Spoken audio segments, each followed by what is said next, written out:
Bonjour à tous et bienvenue dans ce Morning Bull Live. Nous sommes le vendredi 13 mai 2022. Alors bon, en général, les vendredis 13, ça change pas grand-chose à nos vies, mais en fait, il faut quand même retenir que dans l'ambiance assez pourrie dans laquelle on vit en ce moment, on peut quand même se poser des questions. Alors, hier, il s'est pas passé grand-chose, hein. Les marchés européens se sont effrités gentiment et les marchés américains ont globalement fait en haut, en bas, en haut, en bas pour finir plus ou moins à l'équilibre. En gros, ce qu'on retient, c'est qu'on se pose beaucoup de questions, on a peu de réponses et on passe beaucoup notre temps à brasser de l'air en espérant qu'on va essayer de deviner quelque chose. Le bilan final, c'est que aujourd'hui, là où on en est par rapport à ce qu'on sait, eh bien, on ne sait rien du tout. On n'a aucune visibilité et on s'approche quand même quelque chose, on s'approche assez facilement de quelque chose qui se rapprocherait d'un grand jeu de hasard, un peu moins de hasard que sur l'euro million parce qu'il y a moins de combinaisons, mais globalement quand même on ne sait pas trop où aller et c'est vrai que c'est cette manque de visibilité, cette manque de possibilité de vraiment se projeter fait un peu de mal au marché. Là-dessus, vous rajoutez le fait qu'il y a un espèce de bain de sang dans les cryptos qui est difficile d'expliquer en faisant une vidéo de moins de 45 minutes pour expliquer ce qui s'est passé sur le Terra, le Luna et tout ce qui a embarqué derrière finalement les cryptos à la casse ces derniers temps et qui met le doute sur le secteur depuis quelques jours. Et puis vous avez un marché qui se pose plein de questions, mais alors plein de questions et qui n'a visiblement aucune réponse.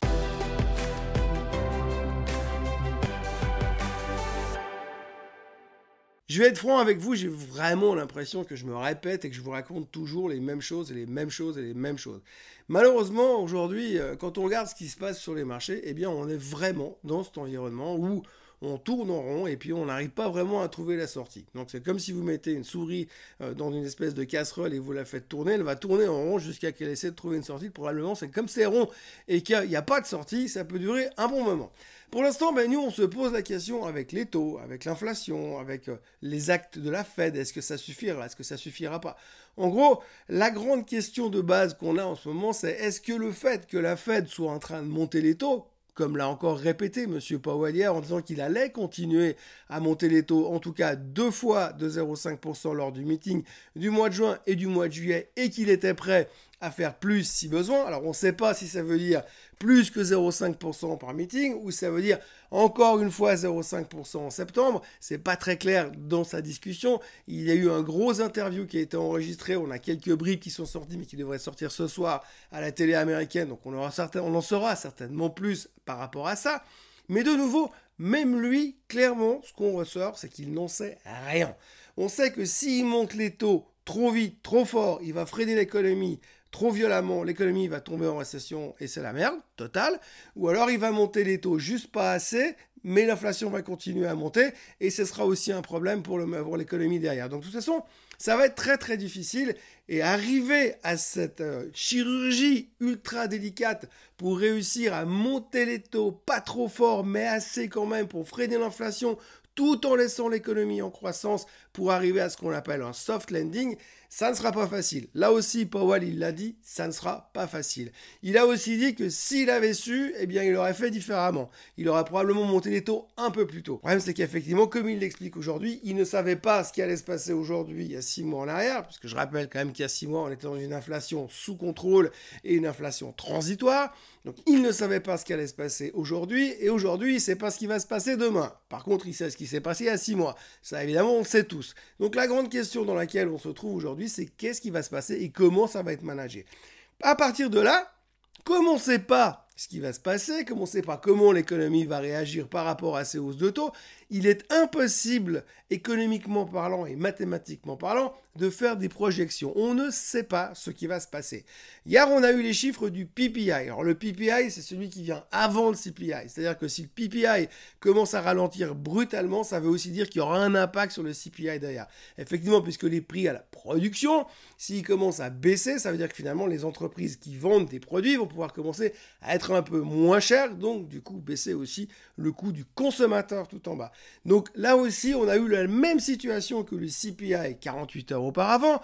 En gros, ça veut dire quoi? Ça veut dire qu'on a des chiffres plus bas que le mois de mars, mais plus haut que les attentes des économistes. Alors aujourd'hui, on sait bien que les attentes des économistes, ça vaut à peu près pas grand-chose, mais néanmoins, on est quand même un peu frustré parce qu'on aurait voulu que ce soit un peu plus faible. Néanmoins, ce qu'on arrive à retenir, c'est qu'il y a quand même un espèce de pic qui se dessine. Il y a eu un pic sur le CPI puisqu'il était plus bas que le mois de mars, et il y a un pic sur le PPI puisqu'il est plus bas que le mois de mars également.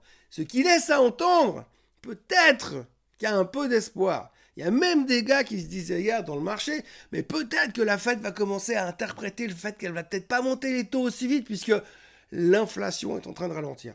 Mais c'est du peut-être avec du conditionnel partout. En gros, on n'en sait foutrement rien. Et là, on brasse de l'air. On brasse de l'air, on brasse de l'air. On a des discours dans tous les coins. J'ai passé 3 heures ce matin à lire des articles économiques pour en arriver à la conclusion que si les taux montent trop vite, ce sera pas bon. Si les taux montent pas assez vite, ce sera pas bon. Il faut monter juste la bonne force.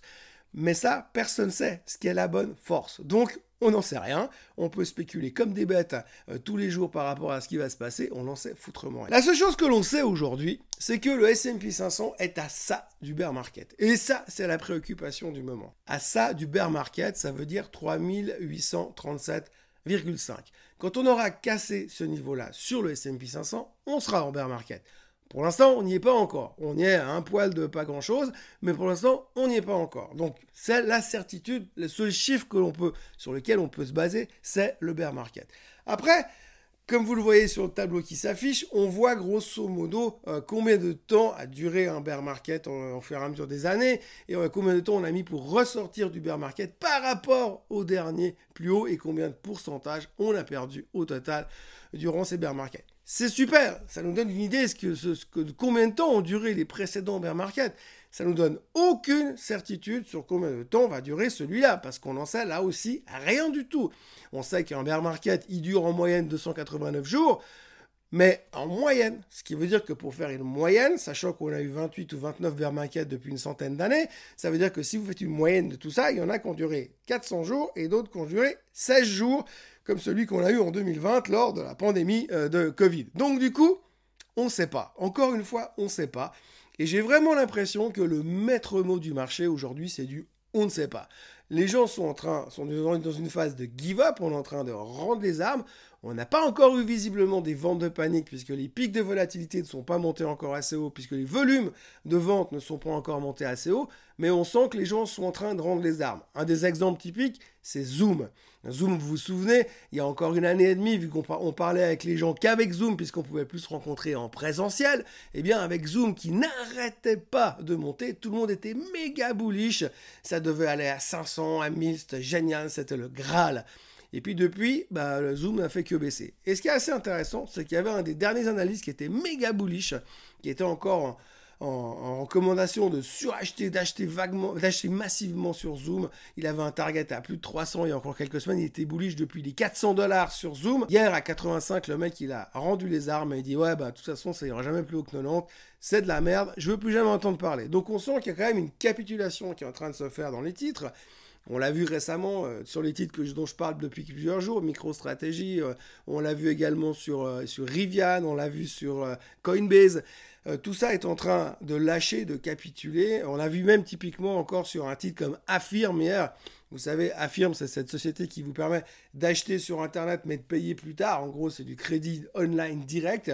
Eh bien, Affirm a publié des chiffres exceptionnellement bon hier, avec une très bonne croissance, avec des très bonnes perspectives qui montrent que le business est pérenne et que ça fonctionne.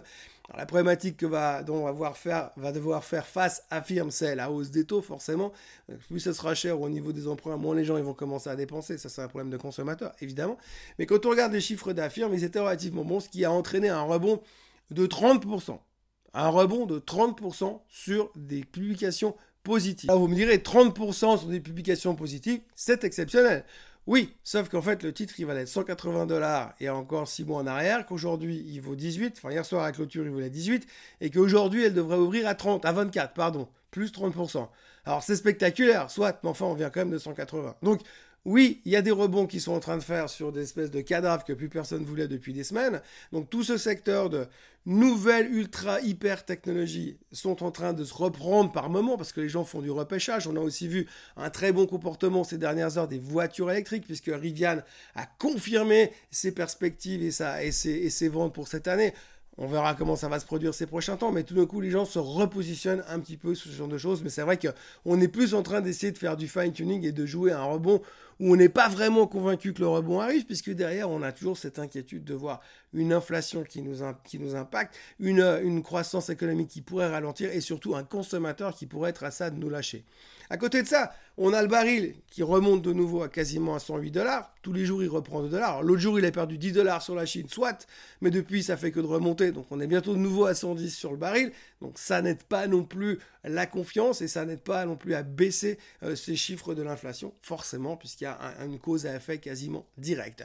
Donc, voilà, pour l'instant, les marchés sont extrêmement tendus, on ne sait pas comment trouver des réponses et on ne sait pas réellement ce qu'on doit faire. On notera aussi que Apple a perdu 21% depuis le début de l'année, qu'elle ne fait que de baisser depuis quelques temps, sans aucune raison fondamentale, si on veut bien, puisque les chiffres étaient très bons, mais les gens sont en train de vendre massivement pas mal de positions. Et comme Apple représente une masse énorme dans le S&P 500, vous avez quand même un effet boule de neige qui se fait sur Apple et sur le S&P 500. Il y a une connexion entre les deux. Donc du coup, si on rentre en bear market, ça va encore peser sur Apple. Et en pesant sur Apple, ça pèsera aussi sur le S&P 500. Ce qui fait qu'on va rentrer dans une période qui sera un petit peu troublée et vachement pénible à vivre. À côté de ça, vous avez aussi l'effet donc Terra, Luna et Bitcoin. Donc globalement, je vais essayer de le faire simple parce que j'ai passé 30 minutes à essayer de comprendre ce qui s'est passé réellement sur cette histoire.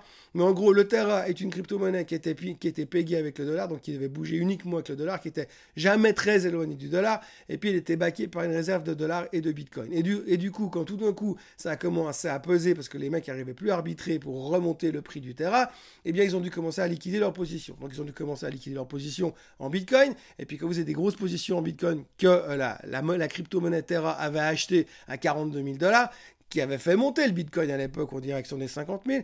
Donc tout d'un coup, vous avez une pression vendeuse et tous ces Bitcoins qui reviennent sur le marché, ça met forcément une pression sur le Bitcoin, d'où le Bitcoin qui est retourné à 28 000 dollars. Pour l'instant, ça a l'air d'aller un petit peu mieux, mais néanmoins, il y a quand même un autre problème qui est en train de se pointer là derrière, c'est que depuis quelques temps, on se rend compte aux États-Unis que beaucoup de gens sont rentrés dans les crypto-monnaies ces derniers temps, bien sûr, puisque c'était la manne facile pour devenir très très riche et puis rouler en Bugatti avec une peinture militaire par-dessus. Et donc tout le monde s'est jeté là-dedans, mais on se rend compte aujourd'hui que beaucoup de jeunes aux États-Unis, typiquement, ont commencé à faire du trading en crypto-monnaie avec des cartes de crédit. Donc en gros, ils ont investi de l'argent qu'ils empruntaient avec leur carte de crédit. Ce qui veut dire qu'en gros, vous avez acheté de la crypto-monnaie avec de l'argent que vous n'avez pas, et puis quand votre valeur en crypto-monnaie, elle passe de 100 à 20 centimes, et forcément, il y a aussi un impact sur les revenus à la fin et un impact sur la société. Et il y a quand même un gros problème. Et quand vous regardez un petit peu certaines vidéos sur la crypto en ce moment, il y en a qui sont très très mal et qui sont limite en train de pleurer en faisant des vidéos sur la crypto-monnaie. Donc il y a eu une surenchère de nouveau. On connaît ce genre de choses, on l'a déjà vu dans d'autres marchés et c'est en train de se reproduire maintenant. La bonne nouvelle dans tout ça, c'est qu'en général, quand ce genre de wash-out se fait sur le marché, c'est qu'au bout d'un moment, on retrouve un fond et on peut commencer à se reconstruire de manière un petit peu plus constructive. Donc je ne vais pas développer plus loin sur le chapitre crypto parce que je suis absolument pas la personne compétente pour développer là-dessus, mais il y a un effet assez similaire à ce qu'on a pu vivre il y a une vingtaine d'années sur la bulle Internet, c'est-à-dire que les gens achetaient des titres Internet en marge, en empruntant de l'argent pour acheter des titres Internet au début du mois, en se disant je vais gagner tellement de pognon que le mois prochain je vais payer le loyer, la voiture, et en plus ça me paiera les vacances. Ça a duré 3, 4, 5, 6 mois, et puis le 7e mois, ils n'ont pu ni payer le loyer, ni la voiture, et ni partir en vacances, ni même manger. Donc du coup, il y a eu une conséquence parce qu'il y a eu des aberrations. Finalement, la solution parfaite n'existe jamais. Et le coup sûr qui fait que ça monte à tous les coups à des milliards de dollars, eh bien ça ne marche pas non plus du tout. Voilà, donc en gros, on est un peu dans cette zone difficile à vivre parce qu'on a peu d'informations, on a peu de réponses à nos questions, et malheureusement, par rapport aux données économiques, inflationnistes et de la part des banques centrales qu'on a aujourd'hui, on n'est pas prêt d'avoir des réponses. Donc on risque d'avoir une période quand même devant nous qui va être compliquée, avec probablement un S&P 500 qui va rentrer en bear market parce que si près du but, ce serait dommage de ne pas y aller, mais en attendant, eh bien les gens se posent beaucoup de questions et n'ont pas de réponse, ce qui entraîne un manque de stabilité dans les marchés. Les choses vont certainement se calmer à un moment donné quand on va enfin avoir la certitude que ce pic d'inflation va se confirmer et que la Fed est en train de faire le bon travail. Restera à voir si on va avoir un soft landing ou un hard landing.